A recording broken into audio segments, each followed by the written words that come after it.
முதலமைச்சர் இன்று தலைமைச் செயலகம் வருவாரா வரமாட்டாரா என்ற தகவலை கூட விசாரிக்காமல் தலைமைச் செயலகத்திற்கு வந்திருந்த காங்கிரஸ் சட்டமன்ற உறுப்பினர்கள் 1.5 மணி நேரம் காத்திருந்துவிட்டு ஏமாற்றத்தோடு திரும்பி சென்றனர். இதுகுறித்த கூடுதல் விவரங்களை தருவதற்காக எமது செய்தியாளர் ராஜேஷ் இணைகிறார். வணக்கம் ராஜேஷ், விவரம். வணக்கம். காங்கிரஸ் கட்சியினுடைய சட்டமன்ற உறுப்பினர்கள் மற்றும் அந்த கட்சியினுடைய மாநில தலைவராக இருக்கக்கூடிய KS அழகிரி ஆகியோர் இன்றைய தினம் தலைமைச் செயலகத்திற்கு வந்திருந்தார்கள்.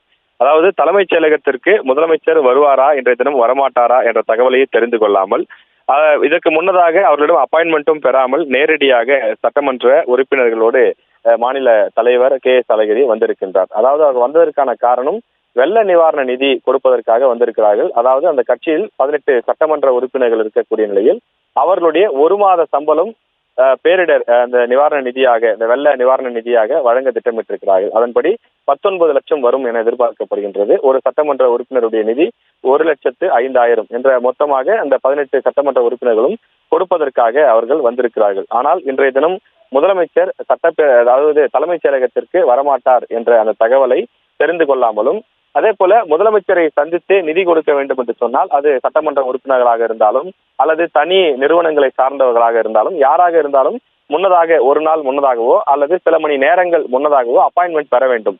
முதலமைச்சரிடம் நாங்கள் வந்து சந்தித்து இது போன்று நிவாரண நிதி கொடுக்க இருக்கின்றோம் என்ற விவரங்களை எல்லாம் தெரிவித்து இத்தனை மணிக்கு வந்து சந்திக்கலாம் என்ற விவரங்களை பெற வேண்டும். அதுபோன்று முதலமைச்சரிடம் எந்த விதமான முன் அனுமதியும் பெறாமல், அது மட்டும் இல்லாமல் முதலமைச்சர் இன்றைய தினம் தலைமைச் செயலகம் வரமாட்டார் என்ற தகவலையும் அறிந்து கொள்ளாமல் அவர்கள் காலை 10 மணிக்கே தலைமைச் செயலகம் வந்துவிட்டனர். சட்டமன்ற உறுப்பினர்கள் 9 பேர், அதே போல கட்சியினுடைய மாநில தலைவர் KS அழகிரி ஆகியோர் வந்திருந்து 1.5 மணி நேரமாக சட்டமன்ற அந்த அலுவலகத்திலே அவர்கள் காத்திருந்தார்கள். தலைமைச் செயலகத்தில் இருக்கக்கூடிய சட்டமன்ற அலுவலகத்தில் காலை 10 மணி முதல் 11:30 மணி வரை அவர்கள் 1.5 மணி நேரமாக காத்திருந்தார்கள். அதன் பிறகுதான் சென்று விசாரித்திருக்கார்கள். இன்றைய தினம் முதலமைச்சர் தலைமைச் செயலகத்திற்கு வரமாட்டார், அவர் கேம்ப் ஆபீஸ்ல இருந்தே அவர் அந்த அலுவல் பணிகளை கவனித்து வருகின்றார் என்ற விவரம் தெரிய வந்திருக்கிறது. அதன் பிறகு ஏமாற்றத்தோடு அவர்கள் திரும்பி சென்றிருக்கிறார்கள். இந்த 1.5 மணி நேரம் அவர்கள் காத்திருந்து வெறும் அந்த சுண்டல் மட்டும் சாப்பிட்டு விட்டு அங்கிருந்து அவர்கள் சென்றிருக்கின்றார்கள். தலைமைச் செயலகத்தை பொறுத்தவரை இந்த விஷயம் என்பது தற்போது ஒரு பேசுபொருளாக மாறி இருக்கிறது. இத்தனை சட்டமன்ற உறுப்பினர்கள் முதலமைச்சரை சந்திக்க வருகிறார்கள்.